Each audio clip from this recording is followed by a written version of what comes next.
के रखा है इन्होंने। पहले टोपी उतार के वोट मांगे, अब लोगों को टोपी पहना रहे हैं। हमारी माताएं बहनें सड़कों पर पानी भरने को मजबूर है। वो भूल जाते हैं जम्मू कश्मीर इस समय पे कूड़ादानी बना हुआ है। लेकिन उमर साहब ये भूल चुके हैं कि जो जनता कुर्सी पे बिठाना जानती है वो कुर्सी से उतारना भी जानती है। सरकार ने किश्तवाड़ की जो हालात कर दी है, आज किश्तवाड़ नहीं कूड़ादान लग रहा है।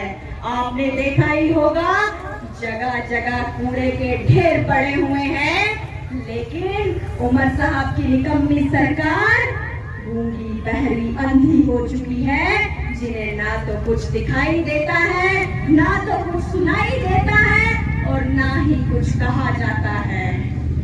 आप बताओ भला, लोग सरकार चुनते हैं, विधायक चुनते हैं, चीफ मिनिस्टर चुनते हैं, क्या इस दिन के लिए चुन के लाते हैं वो इन सब लोगों को कि हम सब लोग सड़कों पे आकर बैठे, हम सब लोग धरना प्रदर्शन करें? लेकिन इस सरकार ने हर डिपार्टमेंट को मजबूर कर दिया है।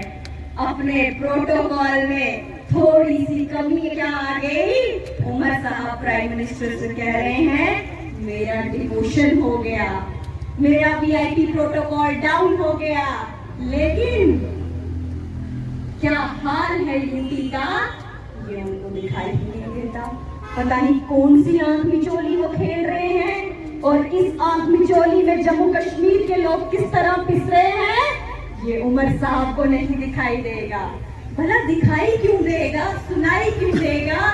जब वो गरीब आवाम के बीच में रहेंगे, जब वो गरीब लोगों के बीच में रहेंगे, तब उन्हें पता चलेगा यहाँ की सड़कों का क्या हाल है, यहाँ की पानी की क्या समस्याएं हैं। लेकिन वो तो बिजी है। अरे भाई कहाँ बिजी है, जरा पूछो कहाँ बिजी है? घूमने फिरने में बिजी है। हर थोड़े समय के बाद उनका विदेशी दौरा लग रहा होता है और वो भूल जाते हैं जम्मू कश्मीर में क्या चल रहा है। वो भूल जाते हैं हमारी माताएं बहनें सड़कों पर पानी भरने को मजबूर है। वो भूल जाते हैं जम्मू कश्मीर इस समय पे कूड़ादानी बना हुआ है। वो भूल जाते हैं यहाँ के युवाओं को रोजगार के लिए उन्होंने क्या क्या झूठे वादे किए थे। वो भूल जाते हैं उन्होंने 1 लाख नौकरियों का जो वादा किया था वो भी नहीं निभाया। अगर उन्हें वादे निभाने ही नहीं थे, अगर उन्हें वादा खिलाफी करनी ही थी, तो वो सरकार में क्यों बैठे हैं? अपनी कुर्सी छोड़े, अपना सिंहासन खाली करें। लेकिन नहीं, कुर्सी तो छोड़नी नहीं है। बहुत प्रेम है कुर्सी से। भला कुर्सी चली गई तो वीआईपी प्रोटोकॉल भी नहीं रहेगा और ये विदेशी दौरे कैसे चलेंगे? लेकिन उमर साहब ये भूल चुके हैं कि जो जनता कुर्सी पे बिठाना जानती है वो कुर्सी से उतारना भी जानती है। आज उनकी पार्टी के कुछ लोग बड़ी बयानबाजियां कर रहे हैं कि ब्लैकमेलिंग करेंगे तो हमें पूछिए।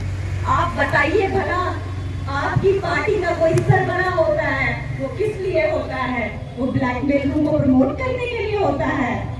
और उमर साहब ने इस स्टेटमेंट का भी मजाक बना दिया। कौन सा सर्कस का खेल रचा के रखा है इन्होंने?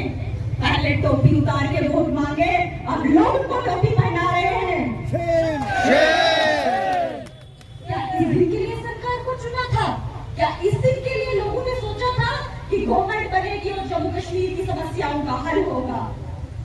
आज हर स्टेज पे वो रो रहे होते हैं कि मेरे हाथ में कुछ नहीं है, मेरे हाथ में कुछ नहीं है। पर डिपार्टमेंट उमर अब्दुल्ला के पास है तो वो कैसे कहते हैं मेरे पास कुछ नहीं है? एक पुलिस उनके हाथ में नहीं है और अगर वो भी देती जो पहले उन्होंने किया था, जिस तरह से पहले उन्होंने फसाद चलाए थे उस तरह से आगे भी चलाएंगे। इसीलिए पुलिस उन्हें नहीं मिली। ये सपना उनका सपना ही रहेगा। आज आप सबके माध्यम से मैं उमर साहब की सरकार को वार्न करती हूँ कि जल्दी से जल्दी अपनी आंखें खोले, नहीं तो ये जनता आज किश्तवाड़ में उतरी है, कल को पूरे जम्मू कश्मीर में त्राही मचा देगी और आपको मजबूर कर देगी कुर्सी छोड़ने के लिए। इतना ही कहूंगी। धन्यवाद। जय हिंद, जय भारत।